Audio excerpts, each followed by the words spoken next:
2025ರ ರಾಷ್ಟ್ರೀಯ ಕ್ರೀಡಾ ಪ್ರಶಸ್ತಿಗಳನ್ನು ಕೇಂದ್ರ ಸರ್ಕಾರ ಪ್ರಕಟಿಸಿದೆ. ಕ್ರೀಡೆಗಳಲ್ಲಿ ಅದ್ಭುತ ಸಾಧನೆಗಾಗಿ ಭಾರತದ ಮಹಿಳಾ ಬ್ಯಾಡ್ಮಿಂಟನ್ ಡಬಲ್ಸ್ ಜೋಡಿ ತ್ರಿಸಾ ಜಾಲಿ ಮತ್ತು ಪುಲೆಲ ಗಾಯತ್ರಿ ಗೋಪಿಚಂದ್ ಹಾಗೂ ಇತರ 15 ಕ್ರೀಡಾಪಟುಗಳು ಅರ್ಜುನ ಪ್ರಶಸ್ತಿಗೆ ಭಾಜನರಾಗಿದ್ದಾರೆ. ಖ್ಯಾತ ಭಾರತೀಯ ಫುಟ್ಬಾಲ್ ಪಟು ಇಸಯ್ಯ ಅರಮೈ ನಾಯಗಂ ಅವರನ್ನು ಜೀವಮಾನ ಸಾಧನೆಗಾಗಿ ಅರ್ಜುನ ಪ್ರಶಸ್ತಿಗೆ ಆಯ್ಕೆ ಮಾಡಲಾಗಿದೆ.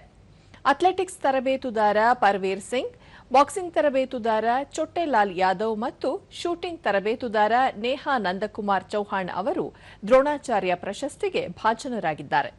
ಕ್ರೀಡೆಗಳಲ್ಲಿ ಅತ್ಯುತ್ತಮ ಸಾಧನೆಯನ್ನು ಗುರುತಿಸಿ ಗೌರವಿಸುವುದಕ್ಕಾಗಿ ರಾಷ್ಟ್ರೀಯ ಕ್ರೀಡಾ ಪ್ರಶಸ್ತಿಗಳನ್ನು ನೀಡಲಾಗುತ್ತದೆ ಎಂದು ಯುವಜನ ವ್ಯವಹಾರಗಳು ಮತ್ತು ಕ್ರೀಡಾ ಸಚಿವಾಲಯ ತಿಳಿಸಿದೆ.